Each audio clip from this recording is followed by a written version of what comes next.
আব্বাস সিদ্দিকীকে শওকত যে ভাষায় কথা বলেছে জ্যান্ত কবর দিত। হয় বন্ধ করবেন, না হলে এর পরে খাতা খুলে দেবো। আপনি চুপ করে থাকুন, না হলে আপনার খাতা আমার পকেটে আছে। আপনি যদি চুপ না করেন, আপনার খাতা আমি খুলে দেবো। কে ও? শওকত মোল্লা এরকম বহু লোকেরই খাতা খুলেছে। শওকত মোল্লা আগ্নেয়াস্ত্র রাখে, তার বাড়িতে আগ্নেয়াস্ত্র আছে, সেটা শওকত মোল্লার পাশের বাড়ির লোক আমাকে গোপনে একদিন এসে একটা কেসের ব্যাপারে এসে কিছু ছবি দেখিয়েছে এবং সে বলেও গেছে, আমার কাছে তার এভিডেন্সও আছে। শওকত মোল্লা গুলি করেছে বহুত লোককে, শওকত মোল্লা মার্ডারও করেছে। এই একদম সত্যি কথা। যদিও পুলিশের বাবার ক্ষমতা নেই আজ পর্যন্ত সেই নিয়ে পুলিশ হয়তো কোনো জিডিপিডি করলো, এফআইআর করতে পারেনি, কারণ পুলিশ জানে শওকত মোল্লার এগেনস্টে করলে সেক্ষেত্রে সেই পুলিশের চাকরি চলে যাবে। আর শওকত মোল্লা একটা বড় চিটিংবাজ।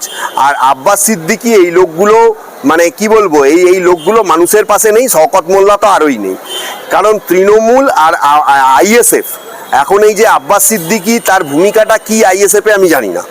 হয়তো নওশাদদা তাকে হয়তো ভালোবাসেন বা তাকে একটা সম্মান করেন, সেটা আমি জানি। কিন্তু আমি অন্তত এইটুকু দেখেছি, নওশাদ সিদ্দিকী কোনো খারাপ কথা বলছেন বা কোনো বাজে কোনো মন্তব্য করছেন শওকত মোল্লা সম্পর্কে, এটা হয়তো হয়েছে। অ্যাকচুয়ালি শওকত মোল্লা অনেকভাবেই নওশাদ সিদ্দিকীকে এর আগে হেনস্থা এবং হ্যারাসও করেছেন। এইগুলো পরবর্তীকালে দেখা যাক কি হবে। এবং আমার মনে হয় যে জনগণ এদের পাশে নেই এবং ভবিষ্যতেও থাকবে বলে মনে হয় না। আর দুজনেরই জেলের ভাত খাওয়া লেখা আছে। মানুষ যখন বিরূপ হয়ে যাবে, তৃণমূলও থাকবে না। যারা এগুলো চেঁচামেচি করছে তাদেরকেও জেলে ঢুকিয়ে দিতে বেশি সময়। কি বলবেন? দেখুন, নওশাদ সিদ্দিকী আগে মানুষের সঙ্গে কথা বলতেন, এখনো বলেন, কিন্তু নওশাদ সিদ্দিকী কোথায় যেন নিজেকে ইদানিং আমি মনে করছি মাস দুয়েক হলো নিজেকে অত্যন্ত চিপ করে ফেলছেন। ও তার কথাবার্তা মানুষের মনের মধ্যে আর গিয়ে পৌঁছাচ্ছে না। এই ধরনের কথাবার্তা নওশাদ সিদ্দিকী যেদিন এই কথাটা বলেছে তৃণমূল অফার দিচ্ছে, তাহলে উনি কি সেই অফারটা বাজিয়ে দেখতে চান? উনি মানুষকে কি মনে করেন? ওনার মুখে এই ধরনের কথাটা কিন্তু মানায় না। আমি ওনাকে অনেক বড় জায়গায় দেখি। আপনারা জানবেন, মমতা বন্দ্যোপাধ্যায় এককালে তার কিছুই ছিল না, সিপিএমের হাতে মার খেয়েছিল এবং সোমনাথ চ্যাটার্জির মতো লোকের বিরুদ্ধে দাঁড়িয়েছিল।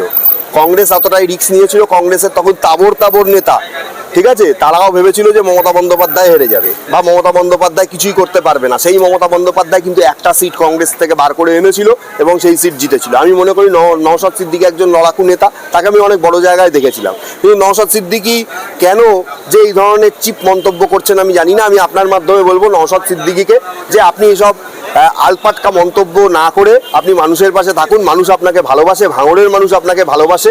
আপনার টার্গেট হোক ভাঙড় সহ আগামী 26-এ অন্তত আরও 5 থেকে 7টা জায়গায় আইএসএফের জয় জয়কার ঘোষণা করা, বা আইএসএফের অন্তত 5-7টা বিধায়ক যাতে সারা পশ্চিমবঙ্গ থেকে বেরিয়ে আসে এবং আপনার পাশে থেকে লড়াই করতে পারে, সেই জায়গায় আপনার চিন্তাভাবনা করা। আপনার আইএসএফ নিয়ে থাকলে আমার মনে হয় মানুষ আপনাকে অনেক সম্মান দেবে। এই আজকে তৃণমূল চাইছে, কালকে ও চাইছে, কালকে সে চাইছে, এগুলো যদি বলতে থাকেন মানুষের বিশ্বাসযোগ্যতায় আঘাত চলে আসবে। তখন কিন্তু রাজনীতি থেকে আপনি একসময় হারিয়ে যাবেন। এটা নির্মম হলেও বাস্তব। আমার মনে হয় আপনি আমাকে ভালো ভাবতে পারেন, খারাপ ভাবতে পারেন, কিন্তু আপনাকে আমি অন্তর থেকে শ্রদ্ধা করি, ভালোবাসি। সেই জন্য আমি আমার অ্যাডভাইস যদি আপনি নেন, সেটা আপনি আপনার মতো অনেক বড় নেতা, আপনি, আমার তো বলার কিছু নেই। কিন্তু আমি মনে করি দয়া করে তৃণমূল থেকে আমাকে অফার দিচ্ছে, এর থেকে অফার দিচ্ছে, এই সমস্তগুলো বলে মানুষকে এইভাবে উদ্বুদ্ধ করবেন না বা মানুষকে এই ধরনের কথাবার্তা বলবেন না। এতে মানুষের বিশ্বাস কিন্তু নষ্ট হয়ে যাবে। এবং আপনি নতুন দল, নতুন করেছেন, সবেমাত্র একটা সিট জিতেছেন। মানুষের বিশ্বাস যদি একবার ভেঙে যায়, তাহলে কিন্তু বিশ্বাস জোড়া লাগাতে অনেক কঠিন জায়গায় আপনাকে চলে যেতে হবে, বা পারবেনও না কিনা জানি না। সেক্ষেত্রে কিন্তু আপনিও রাজনীতির ময়দান থেকে বিলুপ্ত হয়ে যেতে পারেন। সুতরাং আপনার কাছে আমার অনুরোধ, আপনি আইএসএফ নিয়ে থাকুন, আইএসএফকে আরও বড় জায়গায় নিয়ে যান এবং অন্তত 26 সালে 5টা সিট পশ্চিমবঙ্গ থেকে আইএসএফের জন্য আপনি নির্দিষ্ট করুন, করে আপনার আইএসএফকে সংঘবদ্ধ করুন। আমি জানি না কোন কথার পরিপ্রেক্ষিতে নওশাদ সিদ্দিকী মন্তব্য করছেন। আসলে তৃণমূলের রাজনীতিটা এতটাই নোংরা ভাষায় তারা আক্রমণ করে এবং আক্রমণ করার পরে এমনভাবে বলে, এবং কিছু আমি বলবো না সাংবাদিকদের আছে, ঠিক কি বলছে সেটা না বলে অর্ধেক আক্রমণাত্মক ভাষাটা তার সামনে গিয়ে প্রতিস্থাপিত করা হয়, তারপরে তার রিয়াকশান নেওয়া হয়। তারও আবার পুরোটার কথার থেকে অর্ধেক কথা কেটে নিয়ে সেটাকে মিডিয়াতে দেখানো হয়। এই সমস্ত জিনিসগুলো হয়। মামলাটা করেছে কি হ্যাঁ হ্যাঁ মানহানি মামলা, শওকত মোল্লার বিরুদ্ধে আর দীপক ব্যাপারীর বিরুদ্ধে যে 30 কোটি টাকার নওশাদ সিদ্দিকী করেছে। নওশাদ সিদ্দিকী দীপক ব্যাপারীর বিরুদ্ধে কেন মামলা করতে গেল আমি বুঝলাম না। দীপক ব্যাপারী একজন সাংবাদিক, দীপক ব্যাপারী অনেক কিছুই বলতে পারে। সাংবাদিকদের বিরুদ্ধে মামলা করার মতন পাগলামি একটা নেতা করলো কেন, কার বুদ্ধিতে করলো আমি জানি না। কত বড় লয়ার ওনার কাছে আছে। সাংবাদিকদের সঙ্গে সবসময় বন্ধুত্বের হাত বাড়িয়ে রাখতে হয়। সাংবাদিকদের বিরুদ্ধে মামলা করলে জিনিসটা মানুষ একটু খারাপভাবে নেয়, কারণ সাংবাদিকরা যতই হোক ইউটিউবার, উনি ভালো খারাপ যাই বলুক না কেন তাদেরও বলার একটা রাইট রয়েছে। নেতাদের বিরুদ্ধে বললে নেতারা করতেই পারেন, কিন্তু নওশাদ সিদ্দিকী আমি বলছি না তার লক্ষ্য ভ্রষ্ট হয়ে যাচ্ছে। এইসব করে টোরে নওশাদ সিদ্দিকীকে বিভিন্নভাবে উস্কানো হচ্ছে আইএসএফ যাতে একটা ভালো জায়গায় না যেতে পারে, এবং আইএসএফ এর কিন্তু ভরাডুবি হতে পারে। 26 সালে নওশাদ সিদ্দিকীর শুধু উচিত পশ্চিমবঙ্গ থেকে 5 থেকে 7টা সিট যাতে বেরোয় সেই দিকে নজর দেওয়া, এবং অন্যান্য কথাগুলোকে হেসে ফুৎকারে উড়িয়ে দেওয়া, এবং একজন বড় নেতার মতো নিজের দলকে লিড করা। এইটুকুই আমি বলবো। হ্যাঁ, এটাই অত্যন্ত দুঃখজনক, অত্যন্ত দুঃখজনক। আসলে কেউই না নিজের পেছনের পর্দার আড়ালটা দেখতে পায় না, কেউই নিজের পেছনের পর্দার আড়ালটা দেখতে পায় না। জি 24 ঘন্টার যিনি কর্ণধার ছিলেন, খুব নামকরা একজন ব্যক্তি, নামটা আমি এই মুহূর্তে মনে করতে পারছি না, তিনি বলেছিলেন ইডির একজন অফিসার, মানে স্টেট লেভেলের হাই রেটেড অফিসার, তিনি এত কোটি টাকা চেয়েছেন একটা ডিল ফাইনাল করার জন্য। এইটা নিয়ে অনেক জলঘোলা হয়েছিল এবং সিবিআই তদন্ত হয়েছিল।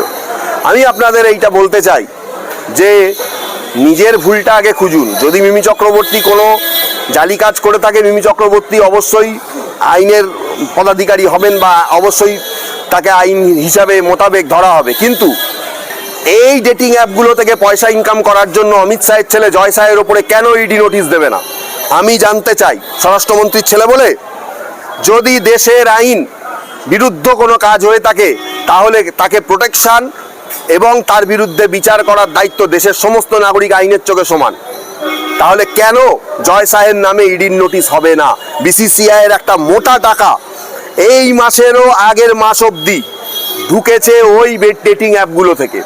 তাহলে আজকে ডেটিং অ্যাপ যদি নিষিদ্ধ হয় তাহলে সেই টাকা বাজেয়াপ্ত করে বিসিসিআই এর কাছ থেকে নেওয়া হোক, এবং সেই টাকা নেওয়ার জন্য জয় শাহের নামে ইডি নোটিশ দিক। আমি বলবো এরা বিরোধী মুখ বলে এদেরকে ধরে ধরে নোটিশটা দেওয়া হচ্ছে। এগুলো চ্যালেঞ্জ হওয়া উচিত সুপ্রিম কোর্টে, এথিক্যাল চ্যালেঞ্জ যেগুলো হওয়া উচিত আমি মনে করি।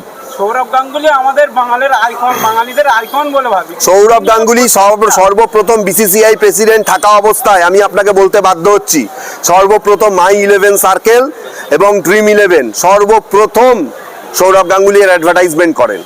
তাহলে সৌরভ গাঙ্গুলিকে আজকে নিরপেক্ষ থাকার জন্য বা অতিরিক্ত চালাকির জন্য বা সৌরভ গাঙ্গুলি চুপচাপ থাকার জন্য সৌরভ গাঙ্গুলির ওপরে কোনো নোটিশ নেই।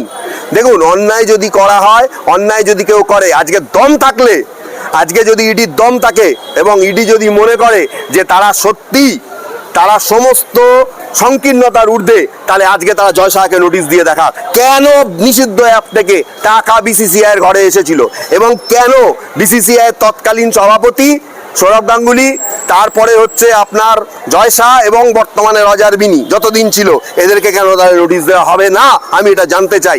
যদি চিটিংবাজি একজন করে থাকে তাহলে সবাই করেছে। এই অন্যায়ের টাকা বিসিসিআই এর ঘরে ঢোকানোর জন্য যত টাকা এসছে তার দ্বিগুণ টাকা ফেরত নেওয়া হোক এবং এদের সবাই বিরুদ্ধে আইনি ব্যবস্থা নেওয়া হোক। ইডি কি করবে সেটা ইডি জানে। এই মুহূর্তে ইডি কিছুই করবে না। এই দু চারটে এইখানে হচ্ছে যে আমাদের দেশে ইডি সিবিআইকে বিরোধী রাজনীতির মুখী, মানে বিরোধীরা যাতে বেশি মাথা চালা দিতে না পারে সেই জন্য ব্যবহার করা হচ্ছে। আদৌ আমার মনে হয় না এইটা নিয়ে বিশেষ জলগোলা হবে। মিমি চক্রবর্তী যদি এই কেস ভালোভাবে লড়তে পারে, মিমি চক্রবর্তীকে ইডি ছুতে পারবে না। আপনার কি মনে হয় মিমি চক্রবর্তী যে প্রতিহিংসা ভাবে দিচ্ছে? বললাম তো, মিমি চক্রবর্তীকে প্রতিটা পয়েন্ট নিয়ে ভালোভাবে লড়তে হবে। যদি মিমি চক্রবর্তী অন্যায়ভাবে কোনো বেনিফিট পেয়ে থাকে তাহলে সে হবে, তাহলে সে কেস খাবে।